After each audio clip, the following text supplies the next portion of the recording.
Bom dia, graça e paz. Manhã de terça-feira, que bênção estarmos vivos, poder estar na presença do Altíssimo, desfrutar da sua misericórdia que dura para sempre e que se renovou nesta manhã sobre nós.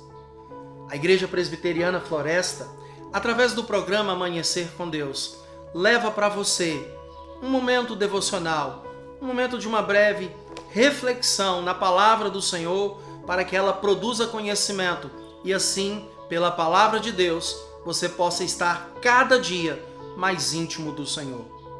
E para esta manhã de terça, eu quero convidar você, conforme prometi ontem, a você entender por que Jesus havia dado uma ordem aos seus discípulos após a declaração de Pedro na cidade de Cesareia de Filipe. O texto se encontra em Marcos, capítulo 8, versículo 31 e versículo 32, no qual diz: Então ele, obviamente Jesus, começou a ensinar-lhes que era necessário que o Filho do Homem sofresse muitas coisas e fosse morto. Ele falou claramente a esse respeito. Veja bem, meu querido, antes de chegarmos à confrontação entre Jesus e Pedro, talvez seja útil comentar um pouco sobre o contexto histórico.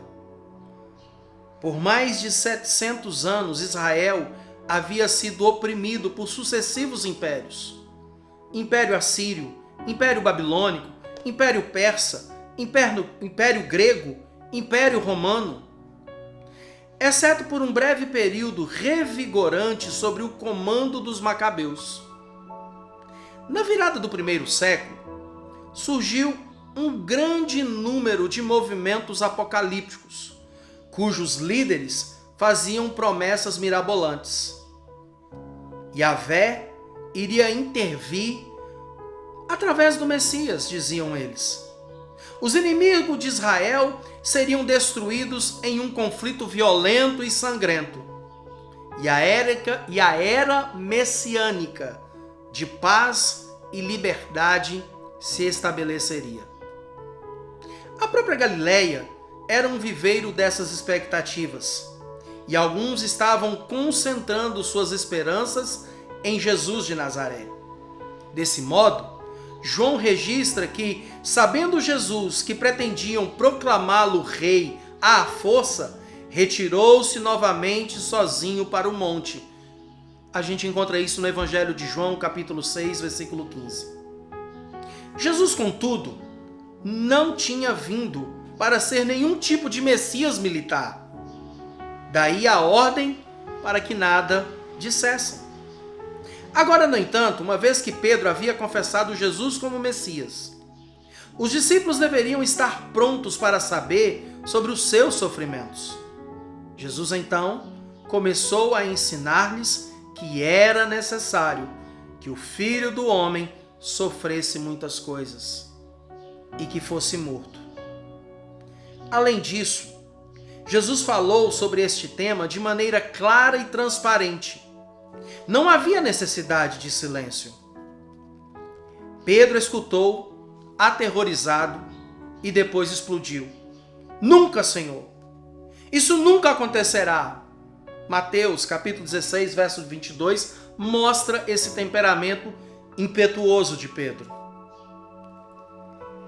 Pedro deveria estar familiarizado com a figura do Filho do Homem, descrito no capítulo 7 do profeta Daniel, que recebeu autoridade, glória e reino.